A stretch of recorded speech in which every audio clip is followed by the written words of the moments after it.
네, 오늘 함께 나눌 하나님의 말씀은 마태복음 19장입니다.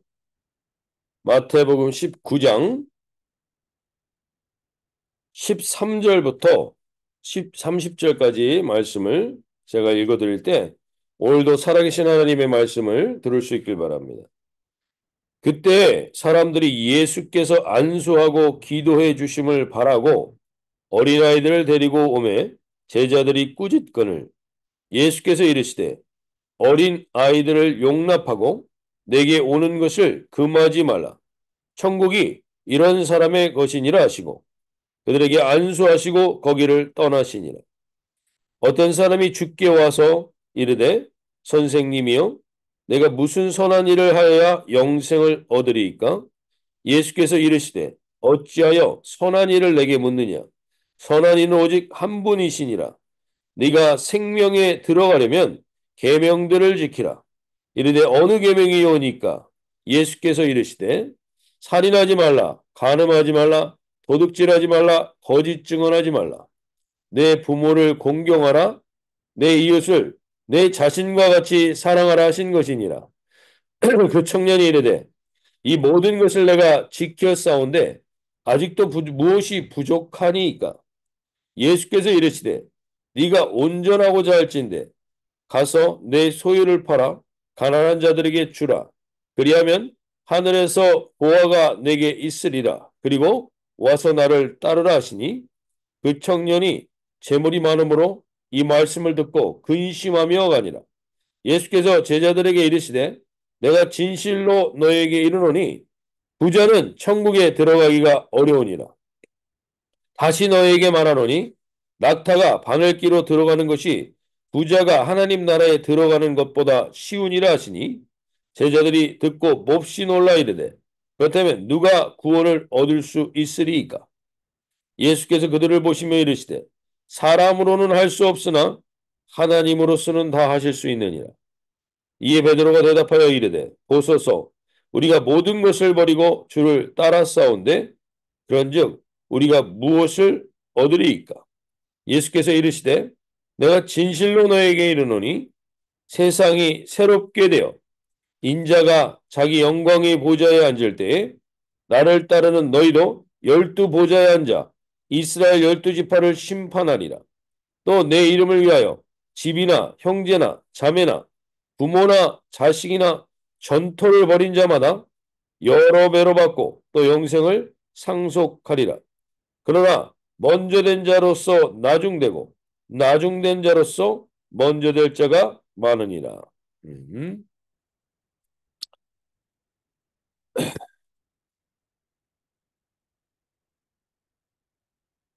네, 오늘 우리 이 마태복음 말씀을 보면서 우리가 다시금 오늘 13절의 말씀에 그때 사람들이 예수께 안수하고 기도해 주심을 바라고 어린 아이들을 데리고 오매 제자들이 꾸짖거늘. 지금 오늘 우리가 첫 번째 오늘 기도하면 좋겠습니다. 좋겠는 제목은 우리가 예수님의 제자들이 지금 사람들을 예수께 나오는 것을 막고 있고 막는 정도가 아니라 꾸짖고 있습니다. 즉 예수님으로 인하여서 지금 제자들에게 알게 모르게 힘과 권세가 생겼습니다. 그래서 자신들이 예수님과 더 친하다는 이유로 사람들을 막기도 하고 사람들의 청탁을 들어주기도 하고 누군가를 꾸짖는 자리에도 있게 됩니다.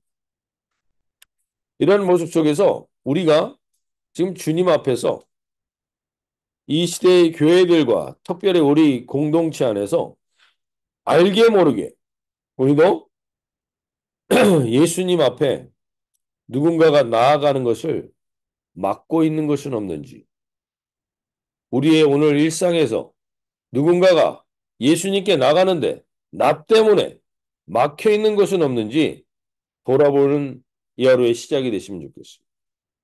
우리의 모습 때문에 저를 비롯해서 우리의 모습과 우리의 행동 때문에 다른 사람들이 예수님께 나아가는 길을 막고 있지는 않은지 오늘 내 가족 중에 나하고 가장 친한 사람들 중에 예수님께 나아가는 길을 막고 있는 것이 있다면 오늘 이 아침에 다시 한번 우리 자신이 스스로를 돌아볼 수 있는 시간이 먼저 됐으면 좋겠습니다. 예수님께서 오늘 분명히 말씀하십니다. 14절에서 예수께서 이르시되 어린아이들을 용납하고 내게 오는 것을 금하지 말라. 천국이 이런 사람의 것이니라. 어린아이들과 같이 자기의 것을 드러낼 것이 없어 예수님께 철저히 의존된 예수님이 자기와 동일시했던 대표적인 두 사람이 누굽니까? 어린아이였고 그리고 지극히 작은 자였습니다. 그런데 우리는 오늘 예수님을 믿고 있다고 하면서 우리는 우리의 모습 속에서 어떤 모습이 드러나고 있는지 오늘 돌아보면서 이 아침에 주님, 나로 인하여서 가족들 중에 걸림돌이 있습니까? 내가 예수님을 믿는다고 하면서 하는 행동들과 언행들이 누군가가 예수님께 나아가는 길을 막고 있는 것이 있다면 오늘 우리 자신을 돌아보며 주님 앞에 바른 믿음으로 서서 어린아이와 같이 세상의 기준들과 세상의 스펙들과 세상의 능력을 따라가는 모습으로 예수님을 따라가는 게 아니라 어린아이와 같이 정말 순전하게 오직 주님만으로 충분합니다. 고백하며 나갈 수 있는 우리의 오늘 이 하루가 되길 소원합니다. 우리가 이 아침에 다시 한번 돌아보시면서 주님, 내 안에 주님께서 오늘 깨닫길 원하시는 게 뭡니까? 혹 가족들이 나의 이 모습 때문에 막혀인 주님께 나아가는 길이 막혀 있는 것이 있다면 돌아보게 하여 주셔서 주님으로 인하여서 정말 내가 주님께 예수님께 나아가는 길을 막고 주님께 나아가는 길을 오히려 이끌어 주지는 못할 망정 막고 있는 것이 있다면 주님 오늘 돌아보게 해 주시옵소서. 내 모습 때문에 내 직장 속의 내 모습 때문에 누군가가 주님께 나아가는 길이 막혀 있다면 오늘 주님 그것을 오늘 깨닫고 주님 앞에 정결케 되는 날이 되길 소원합니다. 두 번째로 오늘 16절에서 재물이 많은 청년이 나옵니다. 이 오늘 마태복음에서는 어떤 사람이라고 나와 있는데 마가복음과 누가복음, 특별히 누가복음 18장 18절에는 이렇게 나와 있습니다. 이 사람은 산헤드린 관원이며 상당히 큰 부자였다고 얘기합니다. 입법기관의 권세를 가지고 있었던 사람이고 최연소자로서 나름 그 시대 때 이 부와 권세를 소유했던 사람인 것 같습니다. 근데 부와 권세를 소유했던 젊은 사람이라면 그 당시 때 타락하는 길로 많이 들어가게 되는데 이 타락하고 부패한 정치 권력으로 들어가지 않고 그는 누구보다도 훌륭한 길을 가길 원하여 그 안에 간절한 소원이 하나 있습니다. 그것이 무엇이냐면 내가 무슨 선한 일을 하여야 영생을 얻으리이까. 영생이라는 것에 관심을 두고 있다는 거예요. 이 사람은 지금 자기가 많은 사람들, 가진 사람들, 인기를 가진 사람들, 능력을 가진 사람들이 가지는 부패한 길로 가지 않고 영생의 길에 대한 관심이 있습니다. 영생을 누려보고 싶습니다. 그런데 여기에서 이 바른 태도를 가진 사람인데, 괜찮은 사람인데, 정말 굿맨입니다. 좋은 사람인데, 이 사람에게 영생을 영생에 대한 자신의 태도가 어떠하냐면 무슨 선한 일을 하여야 영생을 얻으리이까? 우리가 교회를 다니면서 예수님의 은혜와 공로로 우리가 영생을 얻는다고 말하지만 우리도 우리 안에 이런 태도로 신앙생활을 할 때가 참 많습니다. 무엇을 해야만 할 것 같고 해야만 영생을 누리는 것 같은 그러한 생각에 사로잡힐 때가 많습니다. 참으로 괜찮은 사람입니다. 이런 좋은 태도를 가지고 있는 사람입니다. 그런데 이 청년에게 예수님이 이렇게 말씀하시죠. 17절에 예수께서 이르시되 어찌하여 선한 일을 내게 묻느냐. 선한 이는 오직 한 분이니 내가 생명에 들어가려면 계명들을 지키라. 오늘 예수님께서 좀 독특한 말씀을 합니다. 나를 믿어라. 나를 따르라. 그래야 영생의 길을 갈 수 있다. 요한복음에서 이렇게 말씀하죠. 영생은 하나님과 그 참 아들을 보낸 그 아들을 믿는 것이다. 아는 것이다. 이렇게 말씀하셨는데 여기서는 의외로 계명을 지키라고 말씀하십니다. 예수님이. 그러면서 그 계명이 어떤 계명입니까?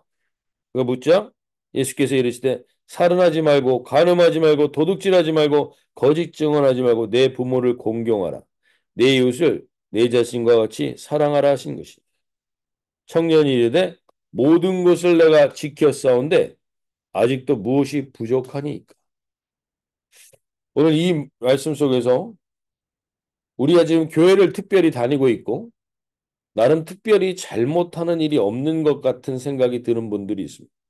그렇게 내가 악한 일을 하는 것 같지는 않고 나름 괜찮은 인생을 살고 있는 것 같고 나름 예수님도 잘 따라가고 있는 것 같고 그러한 자들에게 예수님이 오늘 계명을 지키라고 말씀하신 것은 이 계명을 통해서 가장 중요하게 깨닫길 원하는 게 있습니다. 그것은 영생은 어디서부터 시작되느냐? 우리가 무엇인가 할 수 있는 힘이 있다고 생각하고 내가 계명을 다 지켜서 그거로 인하여서 영생을 얻을 수 있다고 생각하는 이 착각. 오늘 이 청년은 내가 이것을 다 지켰사온데 무엇이 부족합니까?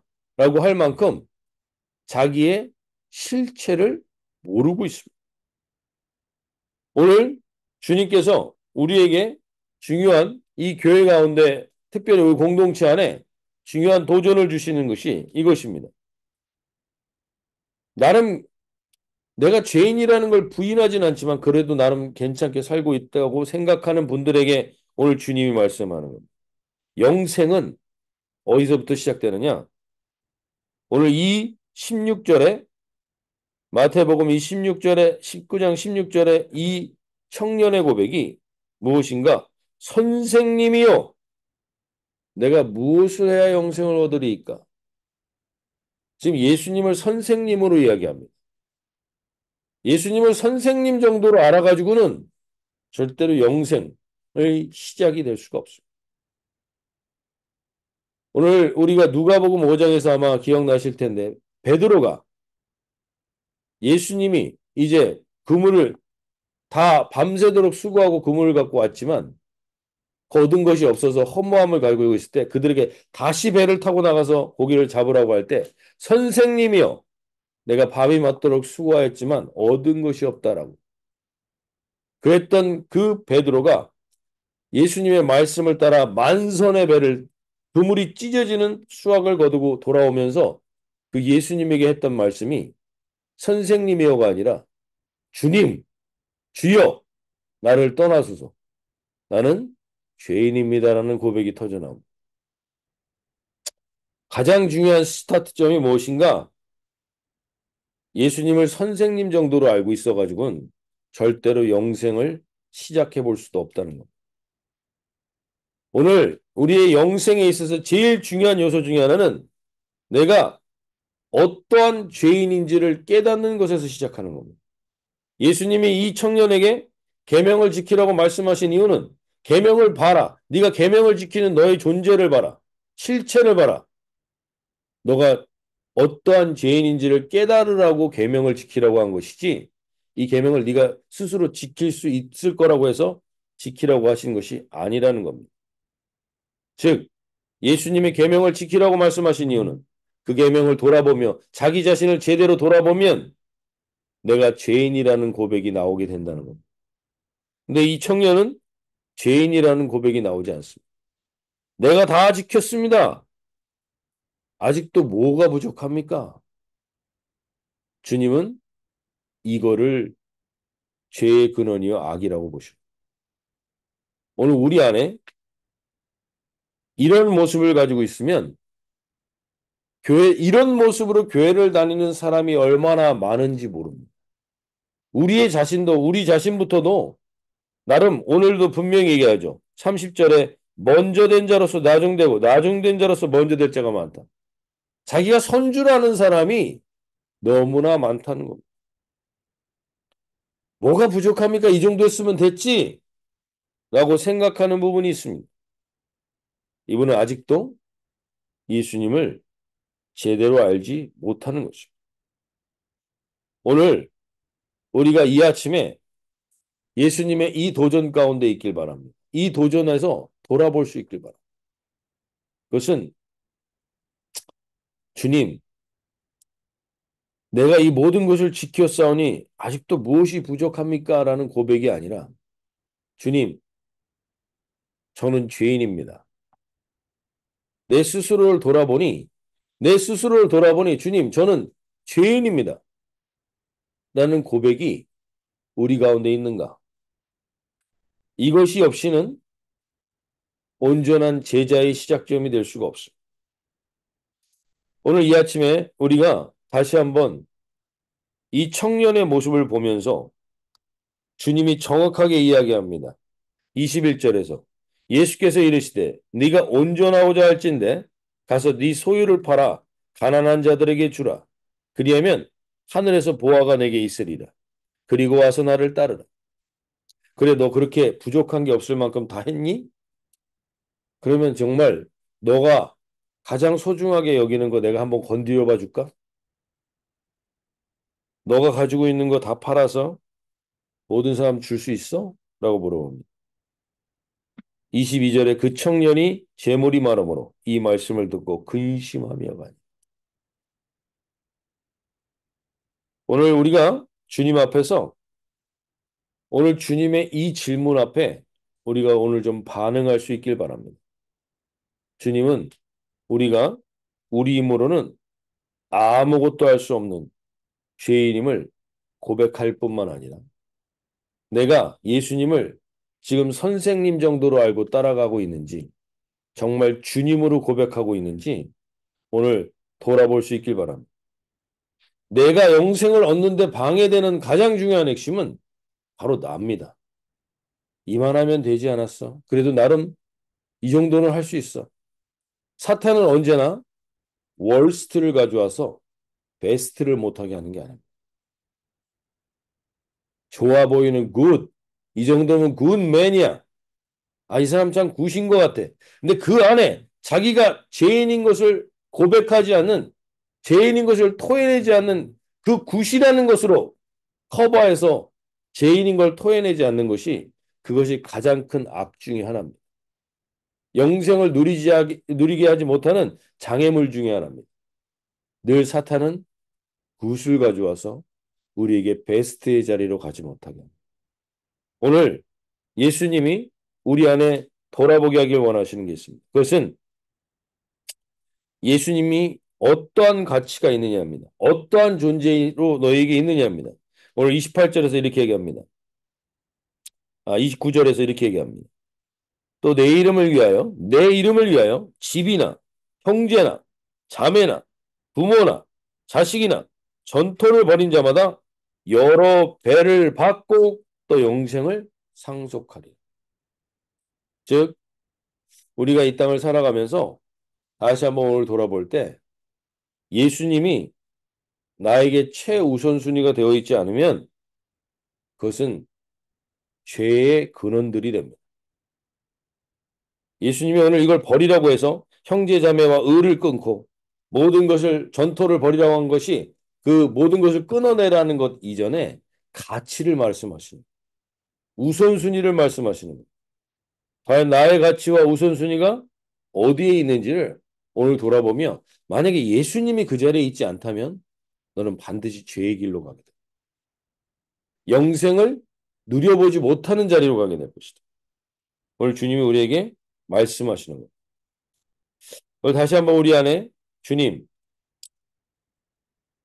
주님이 우리에게 돌아보시길 원하시는 게 무엇인지를 돌아보면서 형제, 자매, 부모, 자식 다 중요한 겁니다. 다 소중한 겁니다. 내게 있는 전토, 재산 중요한 겁니다. 근데 그것이 예수님보다 더 중요하면 그것은 나를 죄의 길로 이끌어가게 됩니다. 영생을 누려보지 못하는 길로 이끌어갑니다. 그래서 예수님이 말씀하시는 1923년에 시카고 에지워터라는 비치 호텔에서 당시 시카고 최고의 부자 9명이 모입니다. 그들이 그래 클럽을 만들고 나름 자선도 행하고 좋은 일도 행합니다. 그러나 그들에게는 예수님이 없었습니다. 우리가 이 정도 부를 모았으니 우리가 좋은 일 합시다. 그러면서 자기들끼리 그 인생들을 누리면서 자기 딴의 굿맨의 인생을 삽니다. 근데 그 9명의 마지막은 강철왕은 파산해서 죽고 가스회사 사장은 정신병원에서 죽고 밀 도매상은 알 수 없는 의문사로 하고 증권회사의 사장은 형무소에서 죽습니다. 장관이었던 사람은 형무소에서 보석으로 풀려나 집에서 사망합니다. 또 한 사람은 범죄자가 되어서 도피자가 됩니다. 세 사람은 자살로 생을 마감합니다. 너무 극단적인 얘기일 수 있지만 실제 있었던 사건입니다. 우리가 굿맨으로만 살면 진정한 이 땅에서 영생을 누려보지 못합니다. 반면에 똑같은 1924년 같은 시기에 찰스 토머스 스터드라는 사람이 있습니다. 시티 스터드라는 사람. 지금으로 말하면 골프 선수로 유명한 사람잖아. 뭐 타이거 우즈 이상의 명예를 가지고 있었던 크리켓 선수였습니다. 캠브리지. 근데 그분이 이제 예수님을 만나고 거부의 아들이었는데 그 거부의 아들이었던 자리를 내려놓고 그리스도인이 되어서 선교지로 가죠. 그리고 그의 죽음도 그렇게 거창하진 않습니다. 그냥 선교지에서 풍토병으로 세상을 떠나게 됩니다. 근데 그가 마지막에 이렇게 얘기합니다. 예수 그리스도가 하나님이시며 나를 위해 죽으셨다면 그분을 위한 나의 어떤 희생도 결코 크다고 할 수 없다. 인생은 한 번뿐이고 그것은 곧 지나가고 말 것이나 그리스도를 위해 한 일은 영원할 것이다. 오늘 우리가 이 아침에 다시 한번 우리 자신이 무엇을 위하여 살길 원하시는가? 주님의 인생은 한 번뿐이고 그것은 곧 지나가고 말 것이나 그리스도를 위해 한 일은 영원할 것이다. 이 말씀이 과연 우리에게도 살아있는 말씀으로 들리는지 오늘 주님께서 마태복음 19장 26절의 말씀으로 오늘 이러한 삶의 도전으로 우리를 이끌어 가시길 원합니다. 오늘부터 이러한 진정한 영생을 누리는 삶을 살길 원하시면서 26절 말씀하십니다. 이 말씀을 붙들고 우리가 주님 앞에 기도하며 나가길 원합니다. 예수께서 그들을 보시며 이르시되 사람으로는 할 수 없으나 하나님으로서는 다 하실 수 있는 오늘 주님이 우리의 인생을 그렇게 이끌어 가시길 원합니다.